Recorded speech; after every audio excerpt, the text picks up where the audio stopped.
Assalamualaikum warahmatullahi wabarakatuh.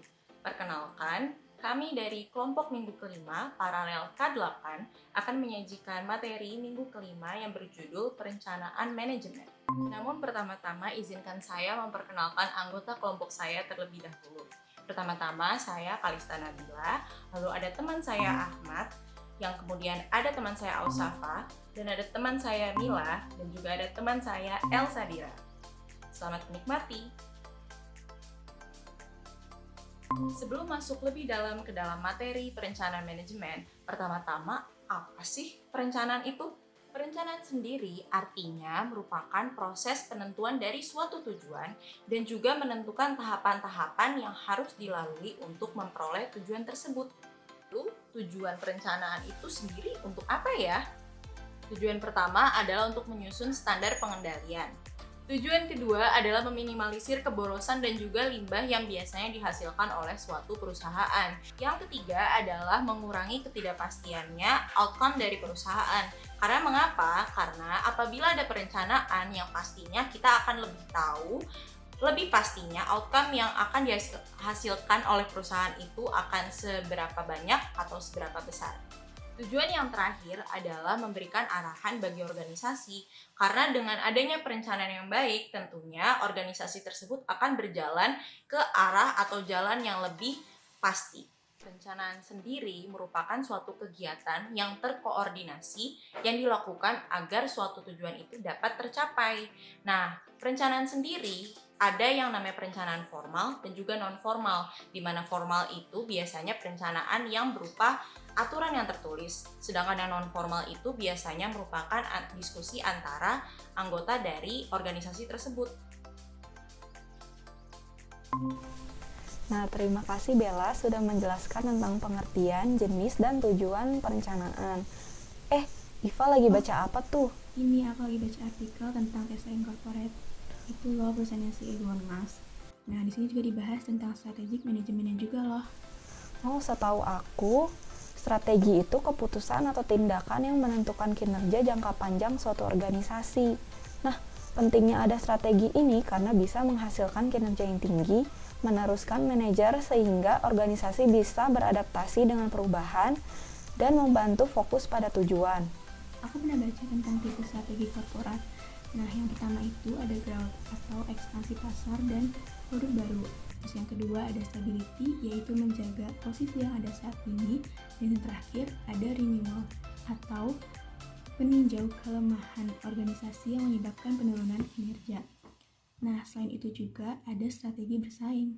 Iya, itu tuh ada competitive advantage, quality as a competitive advantage, dan sustainable competitive advantage. Yang menarik dari Tesla menurutku sih tipe strateginya. Wah, kayak gimana tuh? Ada 3 kan ya tipe strategi itu.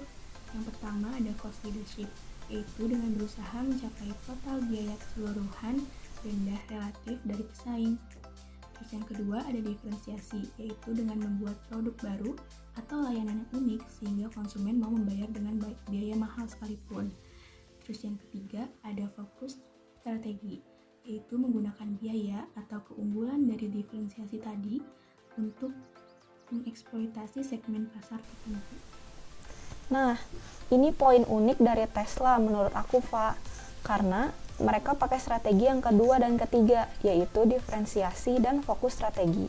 Untuk yang diferensiasi ini, kita bisa lihat mereka membuat produk mobil listrik mewah dengan fitur-fitur yang mungkin kita nggak bisa dapetin di mobil biasa. Kalau diibaratin nih, Tesla ini semacam Apple-nya mobil begitu. Tapi Tesla nggak cuma produksi mobil aja loh, dia juga ada produk penyimpan energi dan pembangkit energi. Nah, kebanyakan konsumen Tesla ini adalah orang-orang yang memilih mobil dengan zero pollution karena tahu akibatnya dari penggunaan minyak dan gas terhadap lingkungan. Nah, makanya target pasar dari Tesla ini adalah rumah tangga atau individu yang dari kalangan orang-orang mampu. Nah iya, ini nyambung sama fokus strateginya Tesla.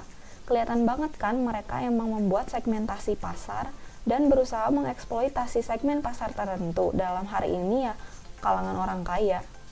Sekarang kan zamannya internet ya, udah internet. Nah, mobil Tesla ini juga udah terintegrasi sama internet loh. Wah iya, seriusan. Terintegrasi sama internet. Ya, bahkan mereka punya AI, Artificial Intelligence.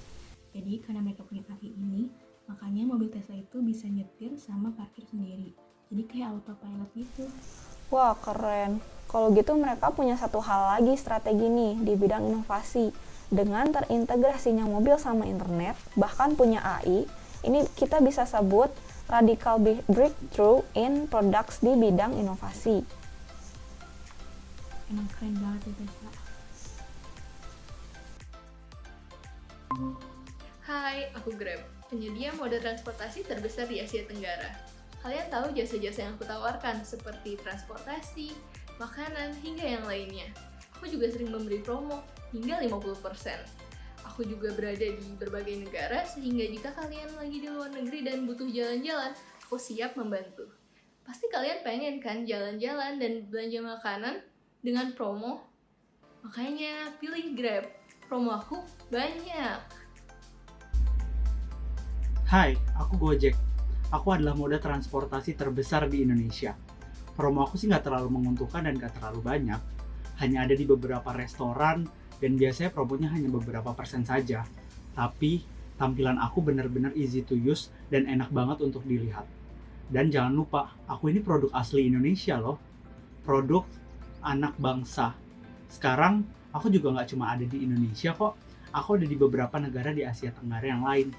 Ayo, kalian pasti mau dong pakai aplikasi Karya Anak Bangsa. Ingat ya, Karya Anak Bangsa. Kamu pilih yang mana?